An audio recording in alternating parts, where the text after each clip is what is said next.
말씀을 하심에 나는 말씀을 시작하죠. 우리가 지난주 보았던 것처럼 예수님을 잡아왔을 때에 대제사장이 무리가 묻죠.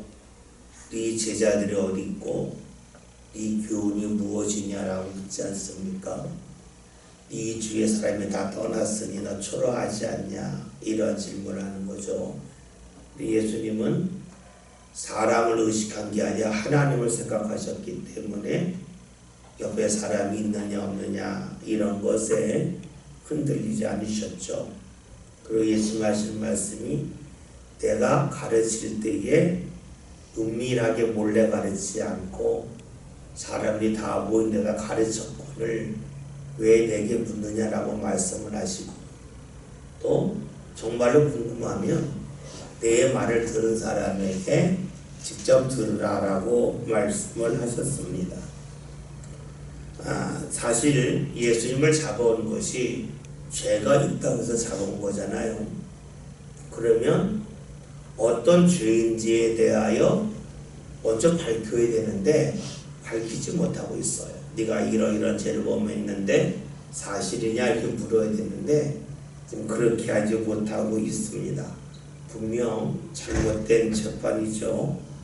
예수님이 그들이 잘못한 것에서 하나하나 지적하셨을 때 어떤 반응이 나타났는가, 오늘 22절의 말씀을 보면 곁에 섰던 아랫사람 하나가 손으로 예수를 쳤다고 말씀하고 있습니다. 그러면서 하는 말이 네가 대제사장에게 이같이 대답하느냐라고 지금 이야기하고 있습니다. 다시 말하면 예수님의 대제사장에게 함부로 말을 했다 하는 것이죠. 그런데 놀라운 것은 대제사장이 예수를 때리라고 말하지 않았어요. 그런데 알아서 그렇게 하고 있습니다. 왜 그랬을까요? 지금까지 이런 방식대로 살아왔기 때문에 그래요. 왜 이런 방식대로 살았을까요?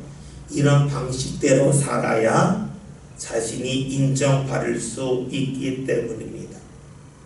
아주 작아 보이는 모습이지만 이를 통해서 그 당시 사람들의 종교상, 신앙상이 어떠한지를 알 수 있습니다. 당시 종교 지도자들은 섬기는 자가 아니라 군림하는 자였습니다. 그러니까 누굴 재판할 때에 어떤 죄가 있어서 잡아오는 것이 아니라 먼저 잡아오는 일부터 하지 않습니까?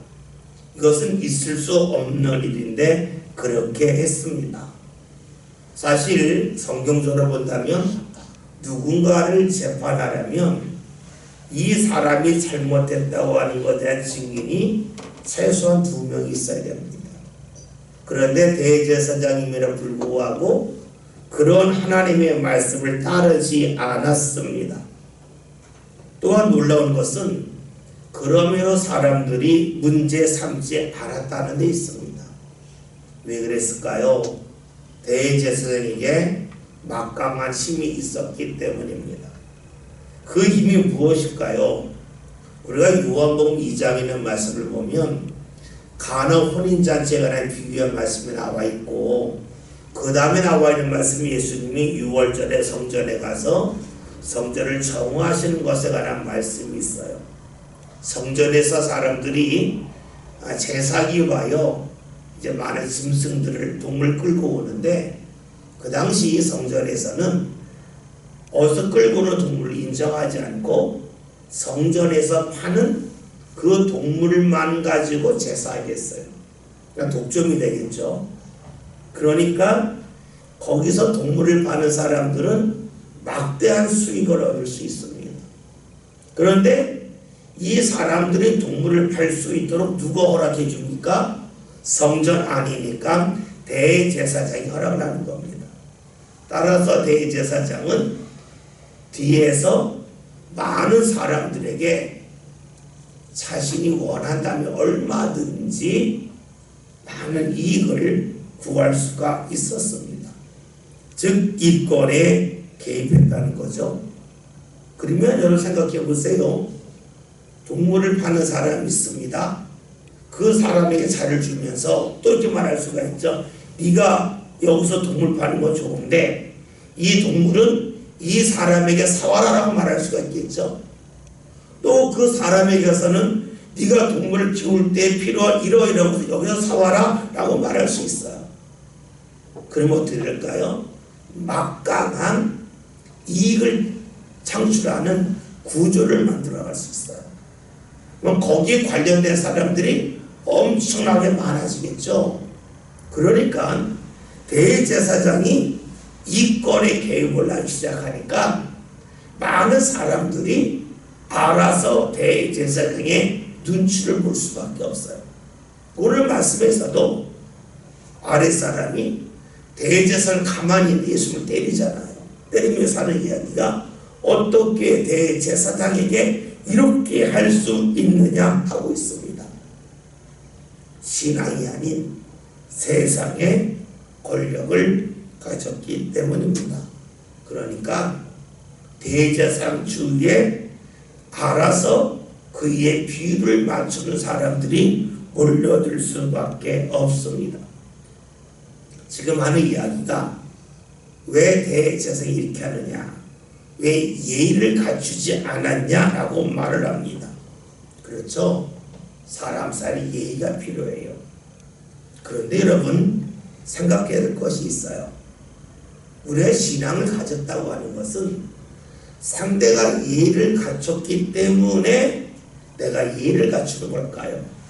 아니면 내가 먼저 예의를 갖춤을 통해서 예의를 갖추지 못했던 사람이 예의를 갖추게 하는 걸까요? 누가 먼저 하는 것일까요? 그 답은 아주 간단하죠. 예수님이 하신 말씀 찾아볼게요. 마태복음 7장 12절 신약성경 10년입니다.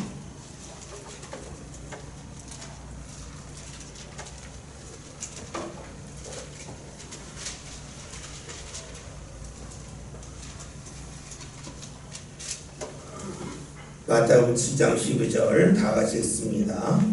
그러므로 무엇이든지 남에게 대접을 받고자 하는데도 너희로 남을 대접하라. 이것이 율법이요 선지자니라. 아멘. 대접을 받았기 때문에 대접하라가 아니라 대접을 받고 싶다면 먼저 대접하라는 거예요. 상대가 먼저 예의를 갖출 때까지 기다렸다가 예의를 갖추지 말고 먼저 예의를 갖춤을 통해서 상대로 예의를 갖출 수 있도록 하라는 겁니다. 다시 말하면 좋은 의미에서 주도권을 가지라는 거예요. 여러분 이럴 때 있잖아요. 서로 이렇게 좋은 일이 있을 때에 뭐 선물도 나누고 인사를 나눌 때가 있어요. 근데 나한테 좋은 일이 있었는데 상대가 저한테 인사는 안 했어요. 근데 이 사람이 좋은 일이 있을 때 그러면 내가 인사하는 게 좋을까요? 안 하는 게 좋을까요? 이게 상당히 어려워요. 그런데요, 제가 먼저 하잖아요. 이 사람이 믿고 말하면 나는 안 했는데 미안해서 어떡하지 그래요. 근데 여러분 보세요. 상대가 했기 때문에 내가 평생 빚진 것을 갚다가 사는 거예요. 상대가 안 했지만 내가 하면 어떻게 돼요? 내가 남에게 구워주며 사는 거예요. 대접받고자 하는 대로 대접하라고 그랬어요. 여러분 우리가 신앙은요 주인공이 되라고 하세요. 상대가 했기 때문에 따라가는 조언이 되지 말고 내가 먼저 하라는 거예요. 좋은 일을 먼저 하라는 거예요. 대접을 먼저 하라는 거예요. 상대에게 먼저 예의를 갖추는 일을 하라는 거예요. 왜냐? 하나님도 그렇게 하셨기 때문에 그래요. 요한일서 찾아볼게요. 4장 10절 신약성경 393년입니다.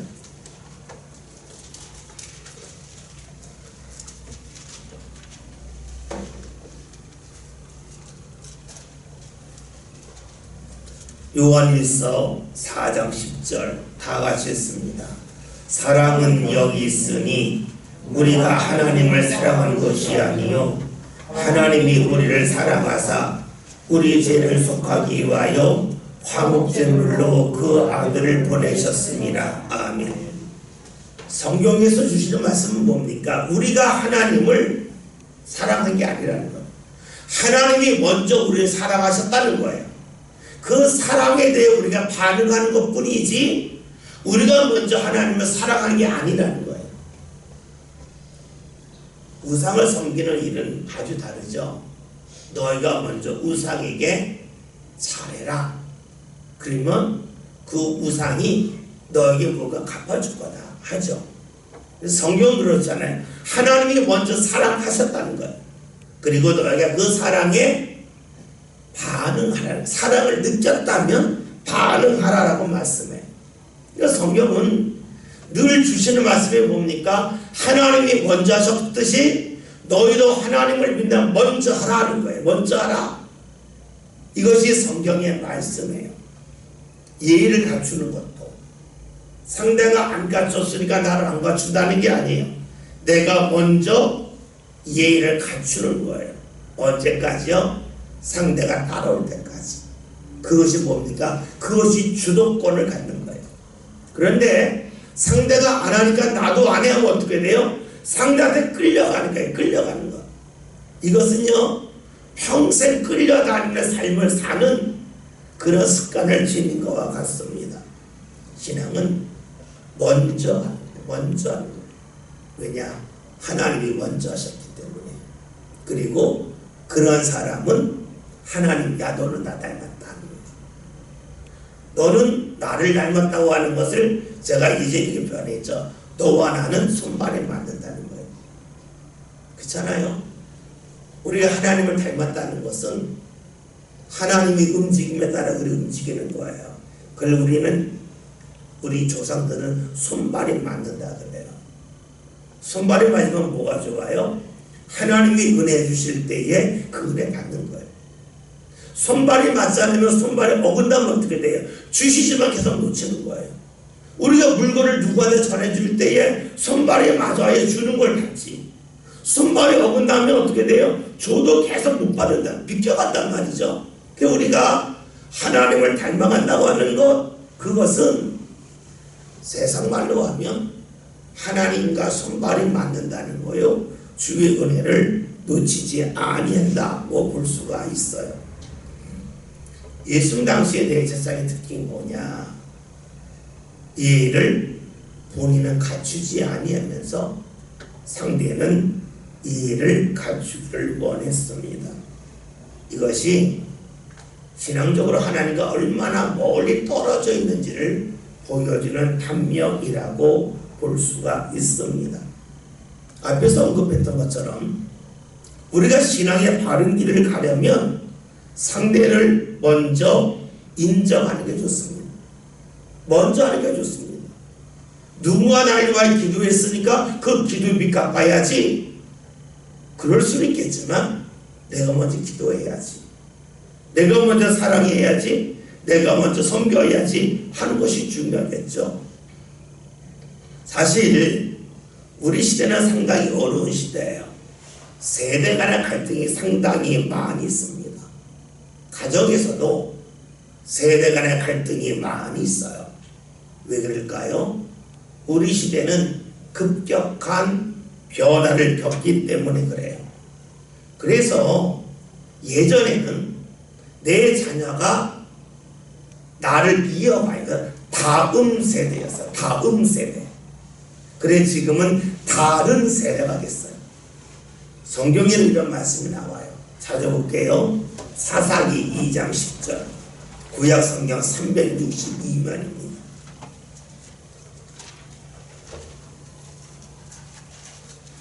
구약성경 362면 사사기 2장 10절입니다. 말씀 찾으신 줄 알고 다 같이 했습니다. 그 세대의 사람도 다 조상들에게로 돌아갔고 그 후에 일어난 다른 세대는 여호와를 알지 못하며 여호와께서 이스라엘을 위하여 행하신 일도 알지 못하였더라. 아멘. 성경에서는요 다음 세대가 아닌 다른 세대가 있었을 때 간에 말씀하고 있습니다. 이게 쉬운 말하면 이런 거죠. 이거 신앙으로 나왔지만 우리는 말로 하면 아버지가 농사 짓고 나도 농사 짓고 내 자녀가 농사를 져요. 그러면 나는 아버지의 다음 세대고 내 자녀는 나의 다음 세대가 돼요.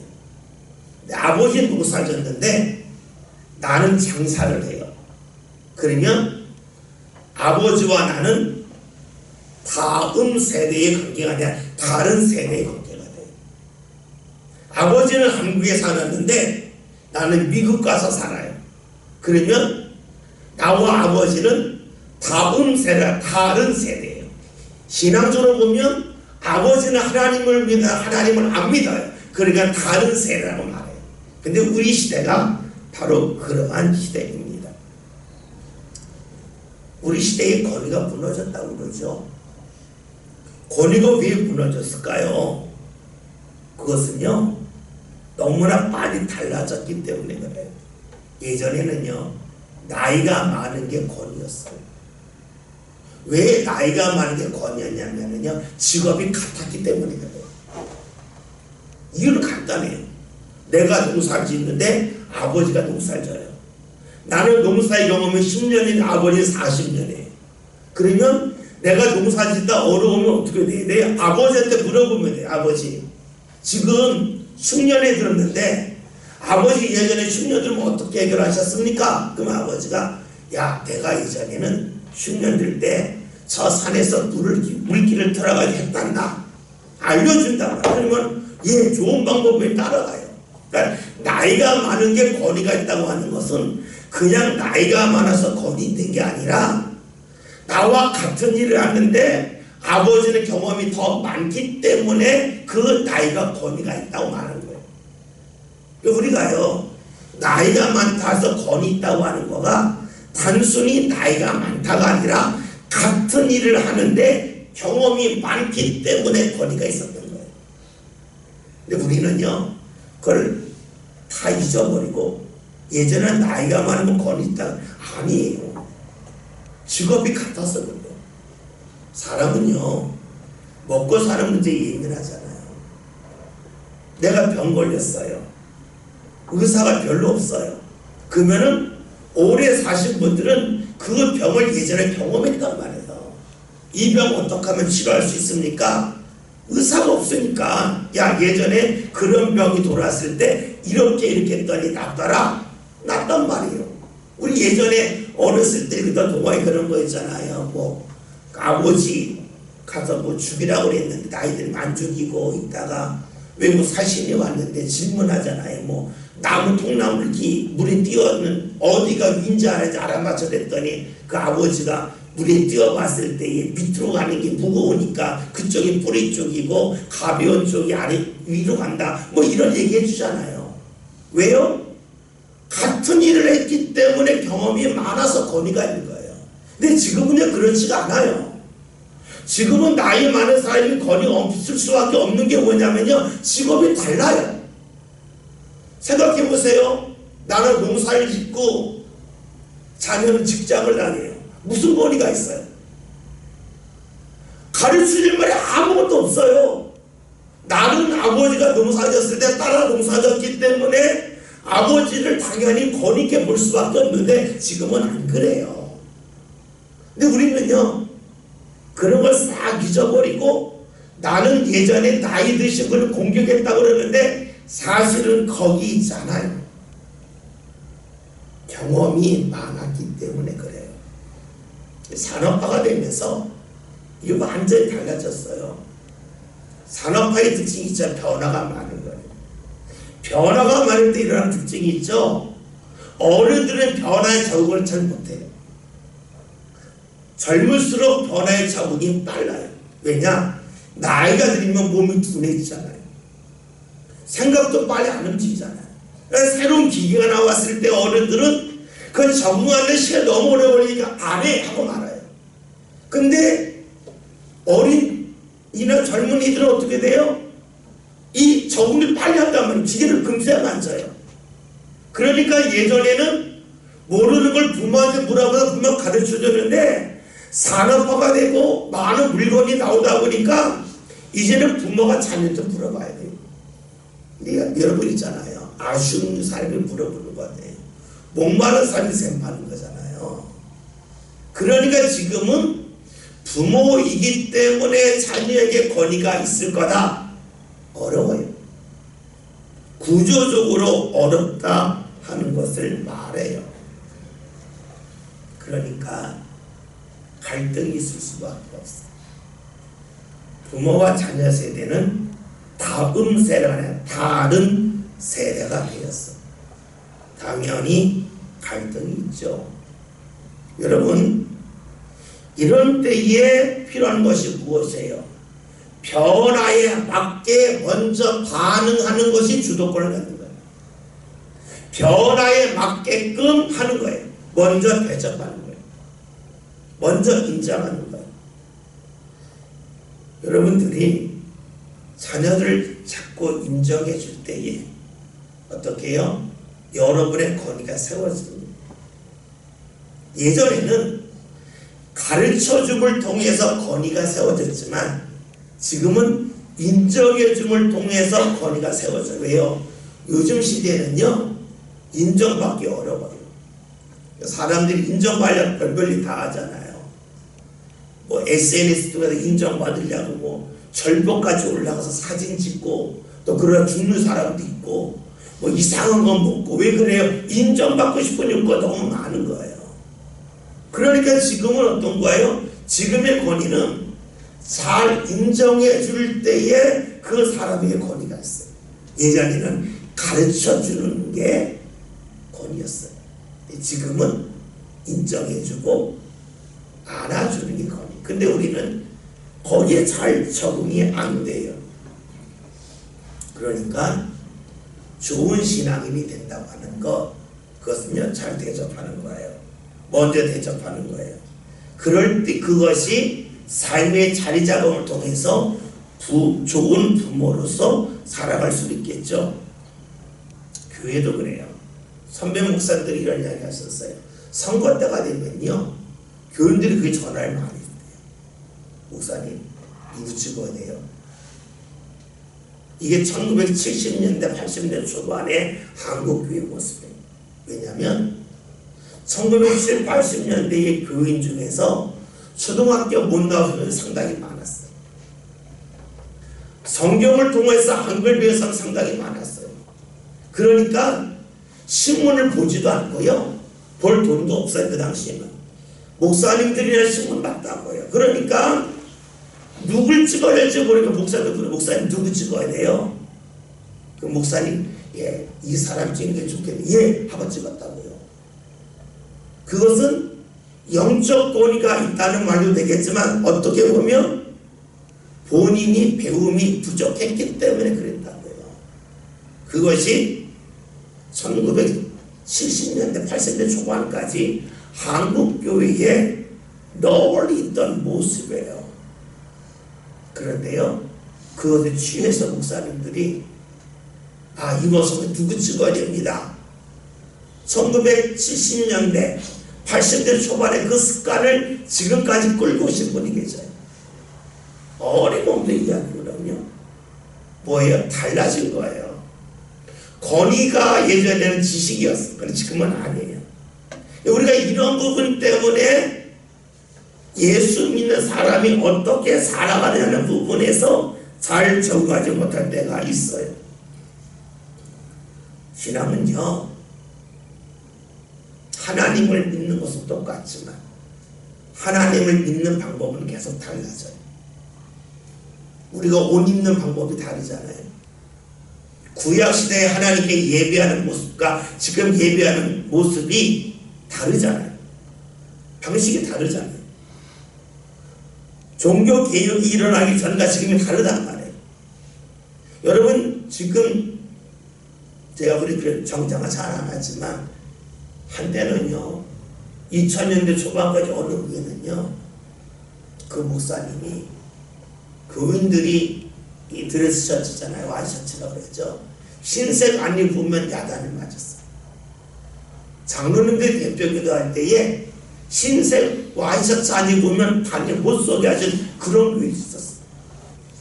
지금 생각하면 이상하잖아요. 근데 그런 교회는 있었다니까요. 규모가 상당한 교회인데, 그래서 그 교회 교인들은 다 흰색만 입었어. 흰색만 셔츠. 다른 색 못 입었어. 지금 생각하면 왜 그럴까 하잖아요. 근데 그랬던 때도 있는 거예요. 왜 이런 말씀을 드릴까요? 우리가 요한복음 보잖아요. 성경에 마태, 마가, 누가 요한복음 있어요. 왜 4개가 있을까요? 이유는 간단해요. 사람들이 달랐기 때문에 그래요. 어부 출신이 있는 그 지역과 농사를 짓는 사람 지역이 있어요. 그럼 어떻게 해요? 주님의 말씀을 기록하지만 이들에 맞게끔 기록해야 되잖아요. 이들에 맞게끔. 그러니까 마태, 마가, 누가, 요한복음이 똑같이 예수님에 관한 말씀이지만 예수님의 말씀 중에서 성경에 기록하는 말씀이 다를 수밖에 없어요. 똑같을 수가 없다고요. 우리가요, 신앙생활 할 때에 다른 것이 있음을 인정할 필요가 있어요. 여러분 신앙생활 하면서 자녀와의 갈등이 있는 분이 적지 않을 거예요. 왜냐? 나는 부모의 다음 세대였는데 내 자녀는 다음 세대가 아니라 다른 세대이기 때문에 그래요. 그러나 주님이 주시는 말씀은 먼저 대접하라는 거예요. 먼저 하라는 거예요. 그럴 때 비로소 신앙의 바른 길을 걸어갈 수 있습니다. 나는 했는데 너는 왜 안 해? 라고 자녀에 대하여 억울할 수 있어요. 나는 부모한테 안 그랬는데 너는 나한테 왜 그래? 그럴 수 있죠. 그런데요, 그게 사랑이죠. 하나님이 우리를 사랑하실 건 뭡니까? 야, 내가 사랑했는데 넌 또 왜 나한테 그렇게 안 해? 나 그만할래? 그렇지 않잖아요. 계속 하잖아요. 우리가 사랑이라는 말은 쉽지만 사랑을 어떻게 전개할 거냐, 방법으로 들어갔을 때 쉽지 않단 말이에요.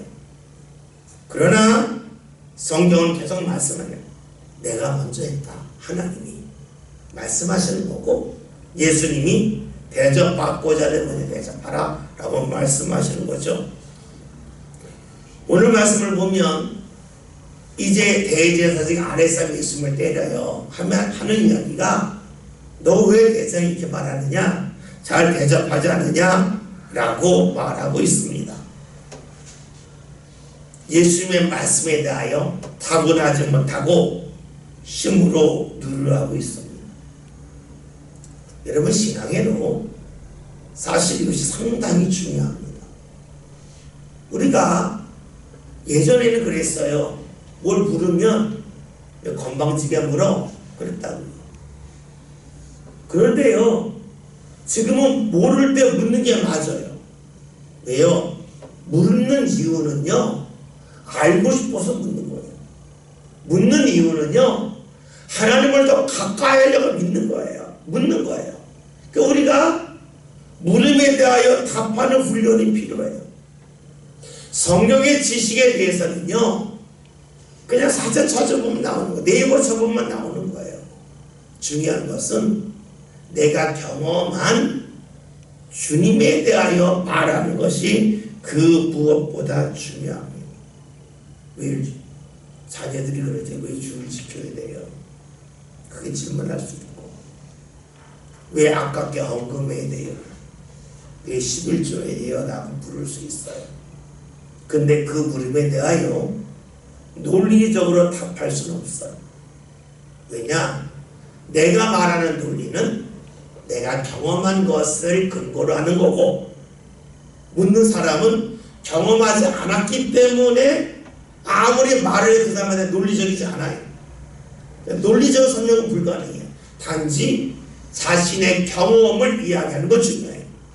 그래서 우리가 신앙이 자꾸만 체험적인 신앙으로 갈 필요가 있고, 그리고 내가 신앙생활 하면서 말씀을 내 것으로 만들어서 내 삶 가운데 주님의 역사가 이렇게 펼쳐지고 있구나 하는 것을 자꾸만 보려고 하는 것이 중요해요. 그렇지 아니하면 나와는 다른 세례를 살고 있는 자녀들에게 신앙을 세례도 전할 수가 없어요. 그래서 우리가 자꾸만 체험이 필요하고 자꾸만 기도가 필요해요. 말씀드렸죠. 다음 세대가 아니에요. 다른 세대예요. 생각하는 것, 판단하는 것, 믿을 때의 방법조차도 달라요. 그래서 어떻게 해요? 다른 내 거가 아니라 내 것을, 내 것을. 내가 경험한 주님을 이제. 그러니까 오늘 우리에게 필요한 것은 내가 자꾸만 주님을 경험하는 일이 필요해요. 그러하지 않으면 신앙을 전하기 어려우시다가 됐어요. 우리가 열왕기 하 2장을 보면 엘리야가 승천하잖아요. 그때에 엘리사가 구하는 게 있어요. 내게 갑절의 영감을 주세요. 왜 갑절의 영감을 달라고 그랬을까요? 그 이유는 엘리야를 능가하고 싶어서가 아니에요. 엘리야 시대에 많은 이적이 일어났음에도 불구하고 사람들이 확 믿은 게 아니라 믿었다 했어요. 그러니까 마음이 더욱더 팍팍해진 거예요. 따라서 더 강력하게 말씀이 전해지지 않으면 안 들어가는 거예요. 그러니까 갑절의 영감을 달라 그래요. 어쩌면 우리 시대가 그럴 수도 있어요. 여러분들이 자꾸 기도하고 경과 생활하고 기도한 후에 내 삶 가운데 어떤 변화가 나타났는지 자꾸 보려고 할 필요가 있어요. 그래야만 내가 경험한 주님에 대하여 증거할 수가 있겠죠. 23절에 있는 말씀 함께 봅니다. 내가 나를 장막하였으며 그 장막한 것을 주문하라. 나를 말하였으면 내가 어찌하여 나를 신뢰하시리라. 아멘. 예수님이 하시는 말씀이에요. 내가 잘못했으면 그 말을 증언하라는 거예요. 왜 예수님이 이렇게 말씀하셨을까요? 이건 간단해요. 예수님이 아는 하나님은 그러한 하나님이 아니었기 때문에 그래요. 예수님이 경험한 하나님은 그러한 하나님이 아닌데 너희들은 왜 그렇게 하느냐 하는 것에 관하여 지금 말씀하고 있어요. 그러니까 예수님이 볼 때에 당시의 대제사장들은 하나님을 믿는다고 하지만 하나님을 모르고 믿는다는 거예요. 하나님을 정말로 알고 믿으면 그러할 리가 없는데 하나님을 믿는다 하면서 하나님을 모르는 것 아니냐. 내가 경험한 하나님은 안 그런데 왜 그러냐라고 묻고 계십니다. 우리가 착각하기 쉬운 게 있죠. 내가 좋아하면 그것을 상대로 좋아할 거라는 생각이에요. 우리가 참 위험한 거가 있잖아요. 내가 이거 맛있으니까 너도 맛있지 그럴 때가 있어요. 그런데 내가 맛있는데 상대는 안 마실 수도 있어요. 아주 유명한 이야기 있었던 목사님이 여러 교회 모인데 그 집회에 설교하러 가셨는데 예배 맞추고 나서는 목사님들이 식사 대접하겠다고 보시탕 집에 갔대요. 근데 그 목사님이 집에 개를 키워서 보시탕을 못 드셨대요. 근데 대접하는 목사님들이 열심히 보시탕을 드시더니 끝나고 나서 목사님 맛있죠 그러더래요. 자기는 그냥 김치나 깍두기 먹고 왔대요. 근데 옆에서 그러더래요. 목사님 맛있죠 그러길래 예, 맛있게 먹었어요 그랬대요. 물론 본인은 그냥 김치 깍두기 맛있게 먹었다는 거고. 근데 놀라운 것은 대접하는 목사님들이 자기 먹느라고 이 강사 목사님이 식사하는지 안 하는지 보지도 않은 거예요. 나 맛있으면 그냥 된 거예요. 근데 우리가 신앙생활 때 그럴 수가 있어요. 내가 좋아하면 하나님도 좋아할 거다. 하나님 쳐다보지도 않고 내가 좋아하는 푹 빠져서 이거 좋아하면 하나님도 좋아하시겠지 라고 생각할 수 있습니다. 죄의 출발이 어디 있을까요? 나를 절대적인 자리에 놓는 데 있죠. 내가 옳다는 거예요. 내 판단이 맞다는 거예요. 그러면 내 판단이 맞으면 내가 좋으면 상대로 좋아야 되고, 내가 싫으면 상대로 싫어야 돼요. 내가 좋아하는 것을 하나님은 좋아하실 거라고 여겨요. 그런데 하나님을 모르는 가운데 나를 앞세우면서 내가 좋아하면 하나님도 좋아할 거라는 것이 바로 우상의 출발이라고 말할 수가 있습니다. 근데 우리가 하나님은 눈에 안 보이는데 사람은 보이잖아요. 그래서 훈련이 필요하잖아요. 하나님 눈에 안 보이는데 하나님 뭐지 건지 어떻게 알아요? 그래서 사람은 보이잖아요. 나는 가까운 사람이 뭘 좋아하는지 뭘 싫어하는지를 아는 그런 관심이 있어야 그 관심을 가지고 하나님을 대할 수 있잖아요. 우리가 사람에게 관심을 가는 훈련이 없는데 하나님에게 대하여 관심을 갈 수 있을까? 이게 힘들다는 거예요. 우리가요, 성령을 잘 아는 게 중요하죠. 여러 번 말씀드렸잖아요. 병원에 가면 자녀들 부모 아플 때에 돌보러 와가지고 열심히 몸 일으켜주고 물 떠다주고 그러려고 야단치는 자녀들 있잖아요. 왜 이거 안 먹냐고, 왜 그렇게 하느냐고, 옆 사람들이 민망할 정도로 야단치는 사람이 있어요. 뭐예요? 자기는 할 만큼 했다는 거예요. 그런데 그거는 할 만큼 한 게 오래 안 오는 게 낫죠. 여러분, 세상에 어떤 부모가 다른 사람 앞에서 자녀를 야단하는 걸 좋아해요? 그렇잖아요. 부모가 잘못했을 때에 조용히 이거 왜 이랬어요? 라고 말하면 모르겠는데, 병원에서 옆섬 쭉 있는데 아 이거 하지 말라는데 왜 해요? 내가 몇 번 말해요. 그런 자녀가 오히려 많아요. 근데 그 자녀들이 부모한테 잘못하냐 되게 잘해요. 밤에 옆에서 병간호가 잠도 못 자고 그래. 그리고 화를 내요. 그럼 부모 입장에서 뭐예요? 고맙지만 그 자녀들의 민망해. 환자에게 무엇이 필요한지 몰라요. 그런데 간병인들은 안 그러잖아요. 간병인은 안 그래요. 그럼 어떻게 자녀가 간병인만 못한 거잖아요. 간병인보다 나으려고 자녀가 오는 거지, 자녀가 와서 뭐예요? 마음 편하게 주려고 온 거지, 간병인보다 못할 거라면 결국 돈 아끼려고 온 분이 아니잖아요. 냉정히 보면 그렇죠.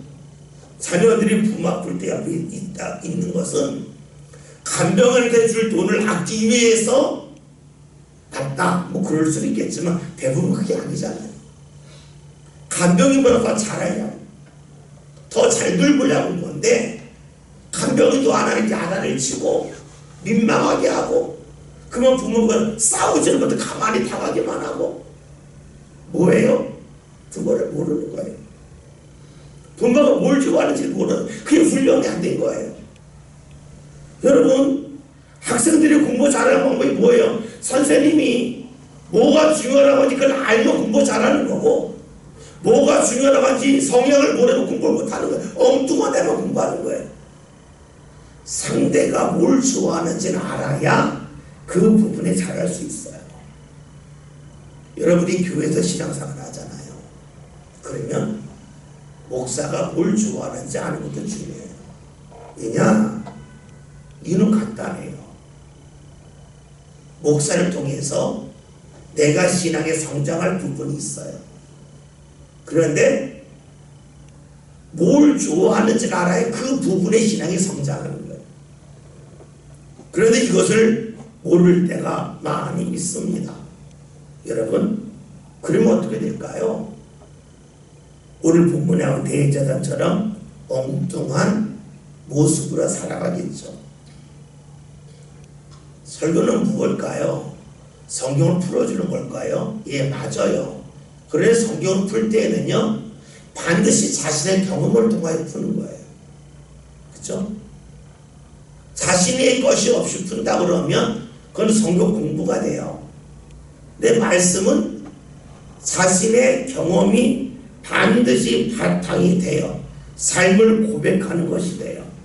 그래서요, 목사가 설교할 때는 이렇게 했더니 하나님을 가까이 할 수 있는 길이 열렸다. 이거가 말씀을 통해 나가는 거 되겠죠. 그런데 그 부분에 관심이 없게 되면 어떻게 될까요? 신앙생활 하면서 신앙이 성장하기가 어려워요. 우리가 신앙생활을 할 때에 중요한 거 있죠. 내가 하나님을 가까이 해야지. 하나님을 가까이 해야 하나님 인도를 받지. 그걸 조금 우리가 이기적으로 말하면 그래 은혜 받지 받아요. 그런데 우리가 신앙생활 할 때에 내가 뭐 했다에 관심이 많아요. 뭐 했다가 중요하지 않아요. 어떻게 했느냐가 중요해요. 지난 화요일에요, 교회 정기공사를 했어요. 그래서 여기 보면 엘리베이터 여기 선이 굵은 선이 들어가요. 그래서 여기 2층에서 위에 텍스를 뜯어가지고 텍스에서 저기 유아실로 해서 유아실에 엘리베이터 실로 이렇게 뚫어가지고 전선을 연결했어요. 그러고 났더니 이제 옆에 막 석회까지 막 떨어져가지고 이 교회 뒤가 완전 먹이 아주 시커멓게 헐게 일어났어요. 근데 여러분 말씀드린 거 있잖아요. 거기 청소는요 일반 마대로 하면 안 돼요. 마대로 하면 닦아도 안 닦여요. 극세살 갖다가 닦아야만 닦여요. 그쵸? 극세살은 어떻게 해요? 틈이 작잖아요. 틈이 작기 때문에 작은 닦아내요. 그런데 극세살 아니면 틈이 넓잖아요. 틈이 넓은 이 틈 사이로 먼지가 계속 바뀌지가 않죠. 그러니까 열심히 청소했다가 아니라 뭘로 청소하냐에 따라서 결과가 나올 수 있고 나오지 아니할 수도 있어요. 우리가 신앙생활할 때는 마찬가지로 뭐 했다가 중요한 게 아니에요. 어떻게 했느냐, 어떻게 해서 하나님을 만나느냐가 중요해요. 그 우리가 헌신했다 할 때 어떻게 헌신했느냐, 내가 하나님을 찬양했다 어떤 마음으로 찬양했냐, 이게 중요하겠죠. 그래서 우리가 신앙생활 할 때에 하나님을 어떻게 만났는지, 어떻게 하나님을 가까이 했는지 그 방법을 자꾸만 말씀을 통하여 내 삶에 새겨가는 것이 말씀을 듣는 것 설교예요. 우리 믿음의 성도들이 내가 하던 거 하면 되지, 그건 좀 무책임해요.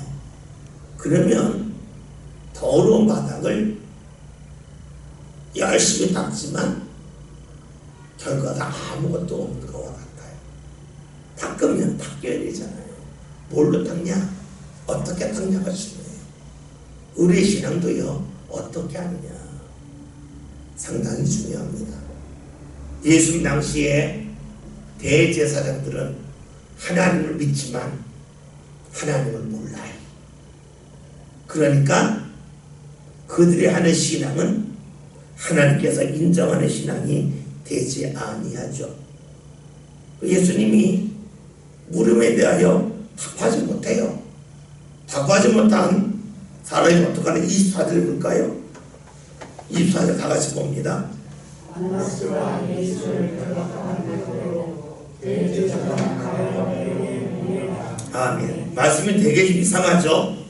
예수님이 왜 나 찾냐 했을 때에 너 이러해서는 맞았다라고 말해야 되는데 그게 말 못해요.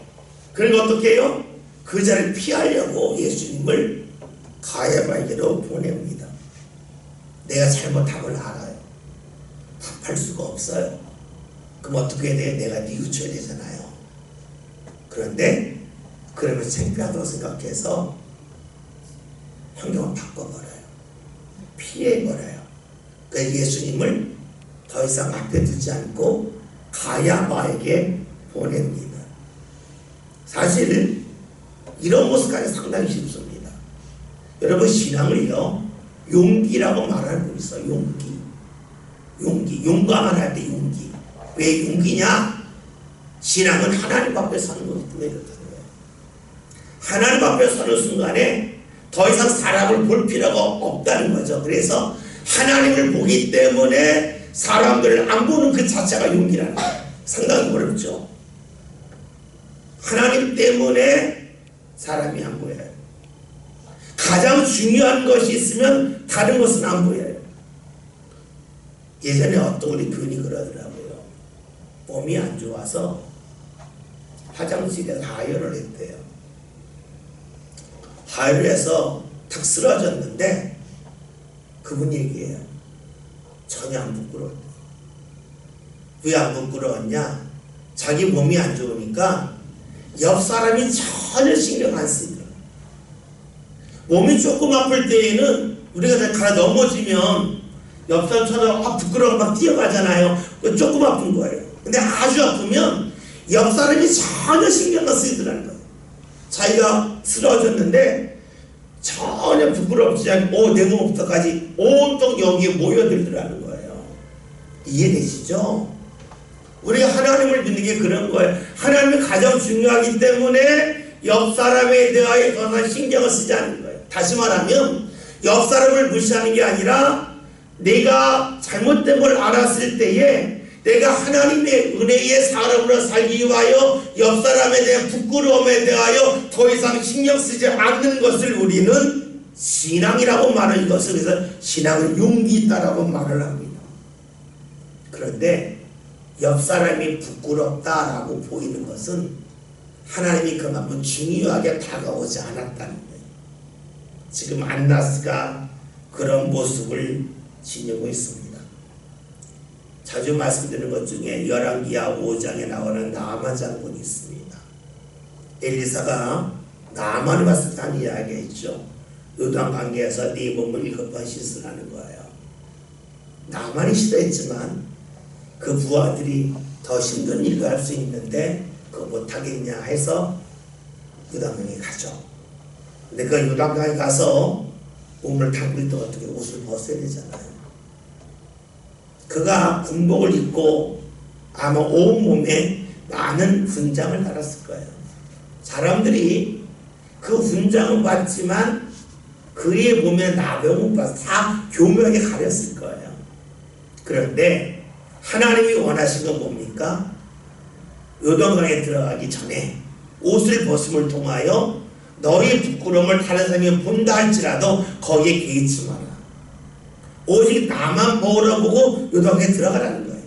다른 사람이 저 사람 더럽네, 몸에 나병 천지네, 이 손가락질하는 거에 연연하면 못 들어간다는 거예요. 그것을 과감히 뒤로 할 때 비로소 그는 요단강에 들어갈 수가 있고 그의 몸은 나음을 입죠. 용기예요. 우리가 신앙생활 할 때에는 나의 부족함이 드러날 때가 있어요. 이때에 안나스처럼 피해버릴 수도 있고 용기 있게 받아들일 수도 있어요. 주님이 원하시는 신앙은 뭘까요? 피하는 거 아니에요. 용기 있게 받아들이는 거예요. 용기 있게 받아들인다고 하는 것은 때로는 내 체면이 떨어질 수도 있고요. 때로는 내가 경제적인 손실을 볼 수도 있어요. 이것을 그냥 받아들이는 거예요. 인정하는 거예요. 그때 비로소 우리는 신앙의 사람으로 서갈 수가 있겠죠. 오늘 우리가 물읍시다. 내가 하나님을 믿는가? 하나님도 믿는가? 이게 상당히 중요하죠. 하나님도 믿고 사람도 믿으니까 둘 다 잡겠다. 그러니까 내가 부끄러울 때 안나스처럼 피하겠다를 할 수도 있고요. 나는 하나님을 믿는다. 그러기에 내 부끄러움이 드러났을 때에 돌이키겠다 할 수도 있겠죠. 저는 믿음의 성도들이 하나님을 믿었으면 좋겠어요. 사람은 믿을 대상이 아니지, 사람은 사랑할 대상이지 믿을 대상은 아니잖아요. 하나님은 믿고 사람은 사랑하고 그런 일을 저와 여러분이 함께 걸어갑시다. 기도합시다. 하나님, 신앙의 사람은 먼저